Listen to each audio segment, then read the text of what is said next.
Hello, everyone. Hope everyone's having a good day and a good evening.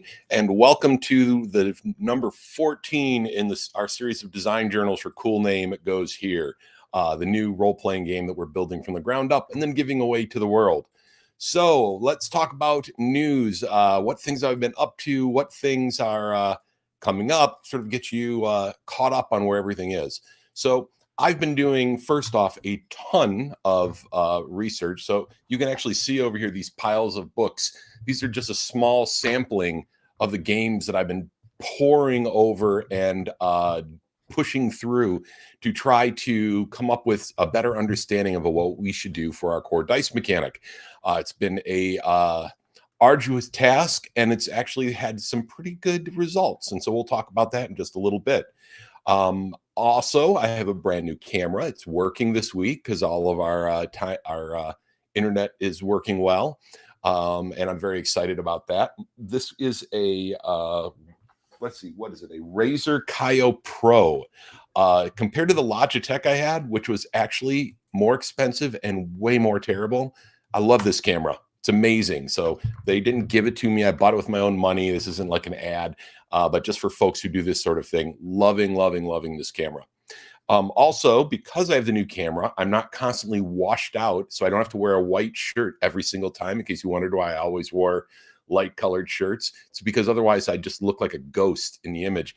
But this means I can wear my cool t-shirts like this one, which is a Hecatome shirt. Does anyone remember Hecatome? Came out in 2005 at Gen Con. Right? It was an amazing, they had a huge ruined cathedral in the middle of the convention center. On one side, it was the Hecatome side. On the other side, it was the Axis and Allies, and looked like a World War II scene.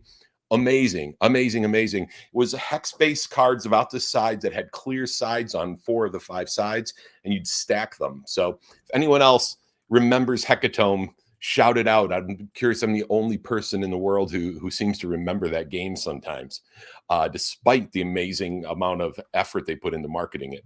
I don't think it lasted very long. I managed to pick up some copies from, I think, Miniature Market a little while ago, and I have yet to play it, admittedly. I got the t-shirt, though, which I loved, which maybe was the underlying problem they had. Everyone loved the style, but didn't really play the game.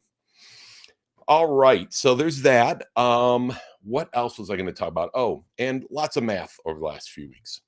So what am I going to talk about this week? So one of the big things I wanted to talk about and is just what it takes doing a project like this. This is one of the things I promised I would talk about. There is just a lot that goes into a project of this size. You end up going out on Kickstarter, and you end up, and by the way, I'm doing this because part of what we wanted to talk about with the design and the design journal and the process was talking about what went into building a game. I won't spend all night on this piece, so we're certainly going to spend some time talking about the dice mechanics that I know folks are eager to hear about. But I did want to talk about this because it's super important, because this is where a lot of times projects fall apart, is at the part where you've sort of gotten everything rolling and you have this huge, massive machine in motion, and all of a sudden you're in front of it running because it's rolling towards you and you're not quite sure how to get out of the way. So let me explain a little bit. So we started this project during the mess of the OGL, where, you know, WotC decided they were going to withdraw the OGL and everyone's panicking. And we thought, well, this is a great time for us to do something we've always wanted to do, which is this project. So we started to do it. The OGL, then they worked it out finally, which is fantastic that, you know, WotC saw the light. Good for all of us in gaming, right? But what happened is that sort of changed our focus a little bit, but not exceptionally. This is still an important project to us, and we always plan to do it. But now it was a little less urgent, didn't have that sort of urgency of like, oh my God, people need something right now. But we still had a great response to the Kickstarter. In fact, we raised like $30,000 and over 500 people backed it, which was amazing. We loved that. And we're going to be able to do something really cool as a result. But all of a sudden, you've got $30,000 of other people's money. You've got 500 plus people waiting to hear what you're going to do next so that you can make good on all the promises that you've made. You've got a team of a dozen people behind you going like, hey, we're ready to do the work, man. Hook us up, get us going. It's kind of intimidating more than just a little bit, especially when you're doing something kind of quickly. And some of the best opportunities for me in my life have come unexpectedly. And I found myself just having them barreling down on top of me as I'm suddenly in the midst of them. And so it can be greatly and exceptionally overwhelming. Now, when everything's going good, it's pretty exciting. It's fun. It's still overwhelming, but you can do it. You can keep going. But when things start to go not in the direction you want, it can get very stressful, right? It can become very difficult to keep moving forward. There were times, and I'm going to admit to you guys, over the last couple of weeks, there were a couple of times where I sat there and thought to myself, like, I've made a horrible mistake. I don't know if anyone watches Arrested Development, but I heard Job in the back of my mind saying, I've made a terrible mistake. I wondered whether I need to look at ways to just give everybody their money back. Like, was I going to be able to do this at all? Was I going to look like an idiot in front of all these professionals that I'd talked to about joining us and being part of this? Was I going to completely drop the ball and leave everybody thinking like, great? Plus, on top of that, Mechanical Muse, which makes our other products like World of Ataltis, is tied into producing this. So I got my whole team too waiting for me. And, I started trying to figure out what we were going to do with our core mechanic, the most obvious and first step in this process. And I realized that this was going to be really, really, really difficult. And it was difficult for a lot of reasons. One of the reasons it was difficult is that, first off, it's just not as easy as you might think. And I didn't go into it thinking it was easy, right? I wasn't like fooled into thinking that I'd found something that was, that, oh yeah, anybody can make a game. This is simple stuff. I expected this to be really hard, but it turned out to be a little bit harder than that, in part because we're trying so hard not to, one, go completely out in left field and invent something totally new. And second, because we didn't want to copy everything. We wanted to somehow find that middle ground where we could have a somewhat familiar system that was still new and different to everyone. We knew that was going to be hard, and it was even harder than I expected.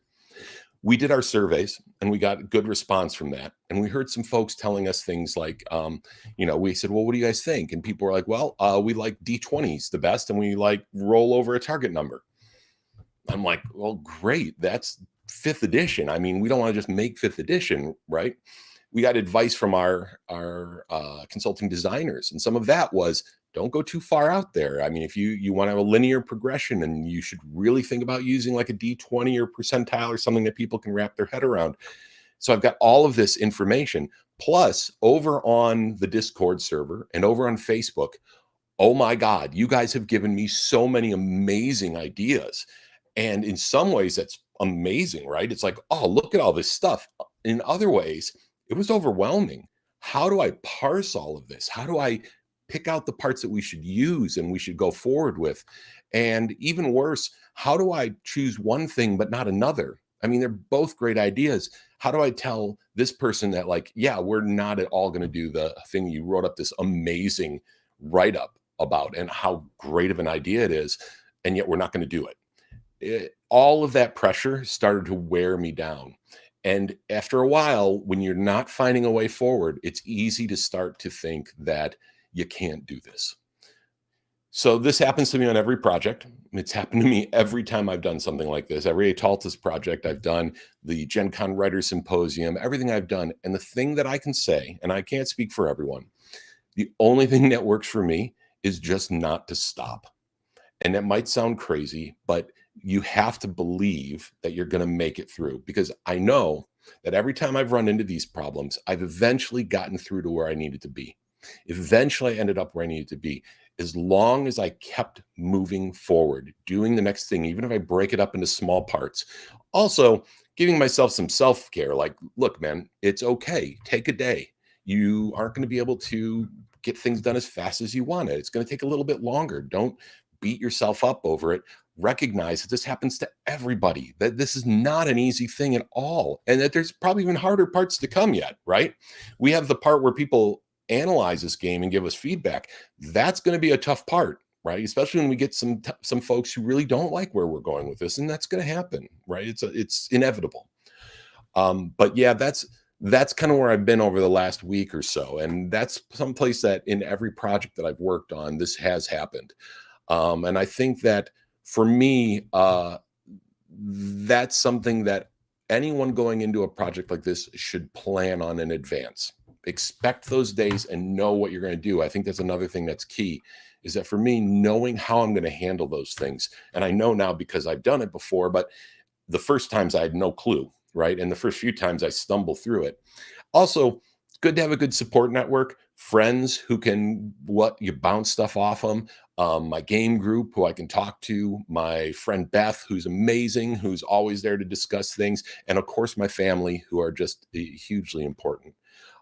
It's good to have those networks and remember that there are people out there, even people you don't know, who want to and are ready to support you in these things, and reach out to them and let them know where you're at. Let them know how you feel.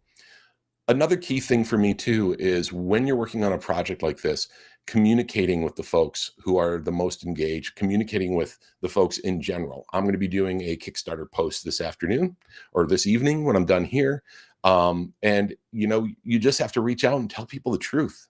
If the fact of the matter is that playtest document that you're going to give them didn't work and was a complete pile of garbage and you had to just toss it rather than send it, you just got to tell them that, right? Because most people, as long as they can see that you are making a realistic effort to do your best work and to deliver a good product, they're going to be there for you.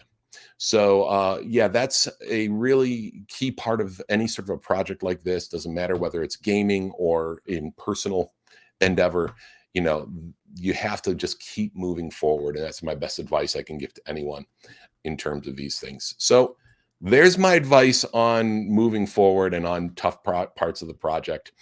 Now let's talk a little bit about dice mechanics. So when I planned this program for this week, I did not expect to have anything to talk about in terms of dice mechanics. I figured I was going to be coming on and just explaining why we've made no progress and we don't have anything new and I don't even know what we're going to do next, and I'm waiting to talk to our consulting designers who I'm going to beg to please help us, and all of this stuff that I talked about on Monday. I did not expect things to go well today. But instead, I think we have something very cool. We may have stumbled upon the mechanic that we need. Part of it is due to, I turn the right direction, these many books you see here. And there's more stacks over in my kitchen and more stacks in my living room. And my wife is very patient with the many stacks of game books, not to mention the folders filled with PDFs. So I went through all of these and I talked a little bit about this on Monday. Realized that first off, fascinating how many different ways there are to do the same thing. I was looking at dice mechanics. So let me grab my notes because I just want to talk. Sorry, just want to talk a little bit about this. There are just a ton of very cool things out there. One of the things that I've noticed is that many of them are very simple. They create a wonderful, streamlined game that you can just put together and run with, which for a lot of folks today, that's what they have the time and the energy for. It's a game that doesn't take a lot of pages of rules to figure out. It doesn't take a ton of time to master the rules. It doesn't take a lot for you to just go with it and do something incredibly awesome.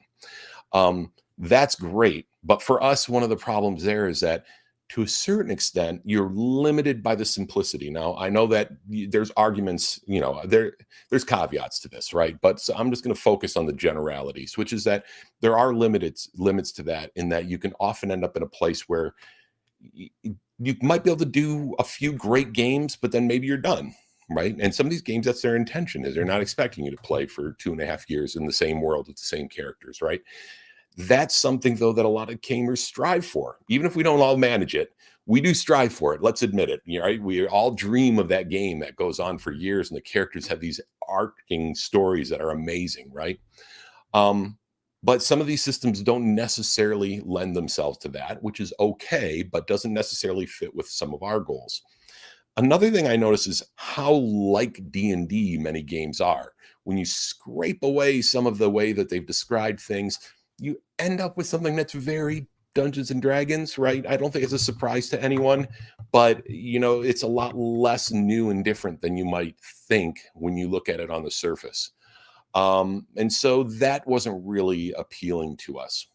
Well, one of the things that we looked at, and one of the things that I really liked, is a dream that I always had was a game where you could just add up all the good stuff on the player side, and the GM adds up all the bad stuff on the GM side, and the GM's number is the difficulty, and the player's number is their power, and whoever is higher could potentially win. You could make it that simple. Whoever is higher, right? Like think fighting fantasy books. Like right over here, you'll see I have all these fighting fantasy and lone wolf and game books. A lot of them were based on that base concept. Sometimes there wasn't even a die roll for some of these older books. You just looked at the numbers, and whichever was bigger, you're the winner. That was a very simple way to do it. And I had this vision of being able to do that at the game table. So you're not sitting there and, people worry about things like, well, you're going to have to look at a lot of charts if you got +2, -2, and all of these things. Yeah, but wouldn't that be beautiful if we could do it? And so we started looking at it. And one of the things that inspired us was the Earth Dawn mechanic of steps, which is a very cool way to set up. And it looks basically like a row of numbers and then a row of dice that go with each number. And the idea is that you roll those dice to hit your target number. And if you hit the target number, you succeed. But we wanted to boil it down even more. And so what we ended up with was a set of numbers, a system that allows you to add up, like I just said, add up the positive things on the player side and the negative things on the GM side and compare those two numbers. But even better, it allows the player then to have some dice to roll against it. So let me show you what that looks like. Looks like this, right? Now, the first thing that people said is, oh my God, I don't want a table. You're right. We don't want tables. We don't want charts, but this is pretty simple, right? You got to admit, this is pretty simple. It fits on the bottom corner of a character sheet, and it's not hard to do, right? What's more is that most player modifiers, in my experience, most player modifiers, positive modifiers, are static. They aren't one-off modifiers. For the most part, they are your attribute bonus, your skill bonus, and maybe a weapon bonus. You add those together, and that, whatever that is, that's going to stay the same from attack to attack to attack, from adventure to adventure. Because of that, most of the time, you are not going to be referencing this chart. You will already know that your attack is a 6, thus 2d6, and you'll probably write it on your character sheet under the attack section of your weapon, right? The same way you do in, say, D&D or other games today. You write in your modifier. So that is that's something that I don't think people are going to have to go too much. And if they do go to it, I will tell you from experience that it's actually pretty fun to find out what your new dice is that you get to roll. At that moment when it happens, it's pretty fun. Most of the shifting, however, happens on the GM side. The GM adds things up just like this and finds it like a 7. And then the player maybe finds that they've got a 7 and they roll a d6 plus d8 and they have to get a 7. That's all there is to it. Now, there's more to it. Let me say all there is to it. All there is plus something like this, right? This is the full table that looks at exactly like if you have this score against this target number, say I'm rolling a d6 against a target number of 2, my chance of success is 83%. What we've done here is broken out every single possibility across the board. This is something that is really important to me because it starts to tell you things like how much of a difference is a 5 versus a 7 if I am a character? How much of a difference is a difficulty of 9 versus 10, right? How much does it change it?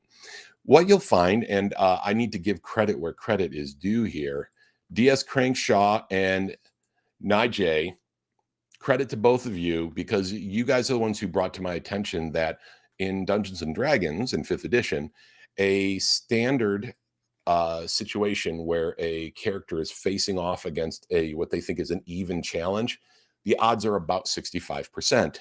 And although I'm still looking for the source of this, one of the things that was brought up is this, what it feels like to a person when they're in an even challenge. If you're in an even fight where you have a 50-50 chance of success, it doesn't feel even if it's 50-50. It feels against you. If it's 65%, it feels like you're in an even fight. I have to find the backing for that, but honestly, it works. And I looked at D&D, and I've run some numbers for Dungeons and Dragons before. As you guys know, I've shown them here.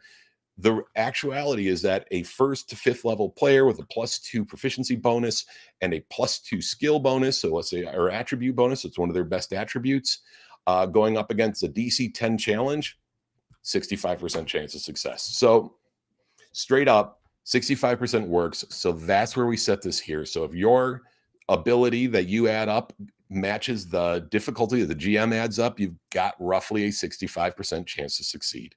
Now, all this is the crunchy nuts and bolts of how all this works, right? This isn't stuff that most people will care about or see. We would include this in the toolbox for people creating for this system because we want them to know what the underlying mechanics are so that they can build on it, right? They might even build out a module that replaces the underlying dice mechanic and turns it into something else. That's fine. That's what we hope people can do. But for the average player, this is all they're ever going to see. This is all they really need to know. I only put it up to 15 because honestly, I sort of see the average adventure taking place in the 2 to 10 range. In other words, the difficulties won't be significantly higher than 10. The abilities won't be significantly higher than 10. It puts you in this range of never rolling more than about a 3d6 in a best case scenario. And I think that that's a good feel, right? That's a decent feel. Now we're going to have to play test this, and that's going to be coming up. And, now that we have this, we should start testing it because it sounds like most people like it, which is, cool. But we have to see. I also want to hear some thoughts of our designers, our consulting designers, who, as we said, we were going to call out to. So let's see what happens with this next. But I think that this is pretty fantastic. Another reason why this is very cool is that it allows you to do direct number comparisons. So let's say for a minute that I have a character and my character is, or I'm the GM, make it a little easier for me, but I'm the GM and you have a character and your character wants to climb up over this wall to see what's on the other side of it. There's no battle. There's no tension. You just want to climb the wall and look. At the same time, it's not that easy of a climb. And I say, well, it's like a 7 to climb that wall. So I don't know that you're going to be able to climb it on a 7. They go, well, let me add up. And they add up their bonuses. They go, oh, I got an 8. All right, you climb over the wall because look, let's look at this here. If I know that they have an 8 against a 7, let me look at this here. I got a 75% chance of success. Am I going to make them roll in a scenario where they already know? Again, we don't need to show this to the GM, but we can simply give guidance that says, look, if their number is higher than the difficulty, just let them do it. They're probably going to get it anyway, even if you roll. So that's a very cool option that doesn't usually exist in a game, right? You don't usually have that easy and obvious of a way to know not to roll. And if you think all the way back to our tome of requirements, one of the things we said is we wanted a way for players and GMs not to feel they had to roll for every single thing that came up. And this lets us do that. It's fabulous. I'm so excited. Now, on the other hand, let's say they're climbing that wall because there's a bunch of orcs that are going to get there in a couple turns. As a GM, I might say, look, I know you've got an 8 and I know this is just a 7, but you got a lot of pressure to get over this wall. I think you should probably roll your D6 plus D10 and let's make sure you get a 7 or better. They roll their dice. I have some dice here. I'm going to roll them. See what they get. I got an 11. So they make it over the wall. No problem. Good. Just making sure it was a tense situation. Something could have gone wrong. On the other hand, there might also be another character in the party who's just got a 6. They roll 2d6. They just got a 4. They're not making it over the wall. They're going to need some help. This is, again, it's a great way to create a flexible means of determining when you have to roll, when you don't, and make it flexible but obvious, which is great. Another thing that I didn't point out is that this chart includes something that a lot of our backers in the survey said they really like, which are, you can call them exploding dice, you can call them open-ended dice. It's where you roll the highest number on a die, you roll it again and add that to it. That's very cool. And it's very cool because it allows you to have moments in your game that are like, oh my God, I don't know how I did that. That's so awesome that you managed to pull that off. Now, one of the things that we did in this is you'll notice that this table does not have any D4s or D20s in it. So the D4s are not there because, not because we have anything against D4. I love a good D4, make great caltrips. The D4 is not there because it's too easy to get that open end and then open end and then open end. And especially when the D4 is being used by people who are not very skilled, they pull off some crazy stuff they never should really be able to do. I've seen it happen. I'm maybe in the end it's all a wash, but as you're playing, you're just sitting there going like, this doesn't make any sense. So we remove the D4 to get rid of that. There is no D20 because at that point the swing is just way too big and it creates very swingy results, which can sometimes be fun, but I don't think are necessary under the circumstances, especially with what we're trying to accomplish. The other thing that we did here is there are lots of different ways we could have handled these dice combinations. Now, a guy named Jeff Wheeler put together this initial chart, which is different than what you see in, for example, Earth Dawn. He put it together because a couple of reasons. First, it gives us a pretty good result mathematically. Mathematically, each result at each level is roughly the same. And I really, really like that. Just as from a nerdy math point of view, it works really well mathematically. The second reason I like it is that it's a logical progression you could pretty much memorize. Like I've already got this memorized. It's always got a D6 on the left and a die on the right. So the 6 is actually D6 plus D6. 7 is D6 plus D8, D6 plus D10, D6 plus D12. And now you've got 2d6 plus d6, 2d6 plus d8, 2d6 plus d10. See, I mean, it's a logical progression. And so if all of a sudden you know you're 1 or 2 levels up, you can totally like figure that out. It's not a problem for you. So that is another thing about this that is just lovely and really elegant, I think. It is, I'm pretty excited, guys. I am going from thinking that maybe this was a horrible, horrible mistake and there was no way that I could pull this off and everyone was going to be disappointed in me and I was going to leave everybody disappointed and not be able to give them what they wanted. To this point, it's pretty fantastic and it kind of fits perfectly with what I wanted to talk to today, which is that whole idea that it does often seem like there's no way through it and no way out. And you have to know that's coming and you have to just keep going. And again, couldn't have done it alone. Make sure to build a good network around you because like all the folks over on the Discord server and on Facebook, all the ideas that they've been putting out there, all of their energy really helped a lot, right? I mean, it was a lot of pressure. Don't get me wrong. Because you guys have all sorts of stuff that I'm like going, oh my God, this is all really great. And how do I pick through it? But yeah, so that's what we're looking at on the dice mechanics. I don't have too much more to go over today. Doesn't look like we have a big crowd live. So I'm probably not going to go much longer. I've always said we'd go 30 minutes to an hour, depending on what I had to talk about. But from a design journal perspective, I feel like we've broken through. Unless somebody in the next couple of days finds something horribly, horribly wrong with this plan, I'm planning to put this out there for people to start doing some testing with. We need to start figuring out things like the things we need to figure out next, for example, is where is our normal, right? On this chart, let me bring it up. I'll show it to you. On this chart, where's normal? What's a normal person with a normal amount of skill, like a skilled carpenter? What would his score be, right? Or a guards person who's, trained in fighting and is there to guard the castle, what would her stats be, right? What would they look like? And so that's what we need to start looking at, is try to figure out what that thing adds up to.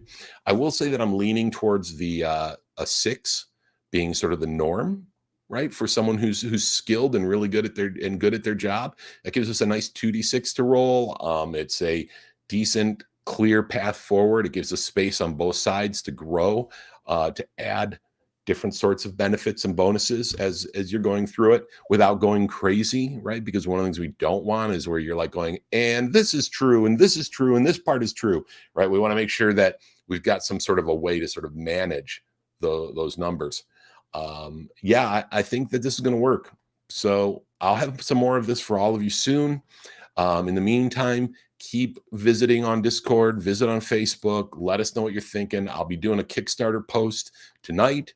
I'll be putting together some content, I hope, for you guys so you can start looking at it and start playing with it. And in the meantime, if you want to come over Discord and just start talking about it there now, we can. Also, I just want to point out there's a very cool conversation going on Discord in the new settings chat channel where people are talking about setting ideas, which is great because there were so many cool setting ideas that kept coming up, and people are like, well, this doesn't really fit the rules discussion that they wanted to have a place. And there's some great conversation going on. So definitely stop by and see that. Not much more to say. Thank you all, folks, for listening. And in the meantime, I will be back soon, and you can catch me on Discord and Facebook in the meantime. So take care.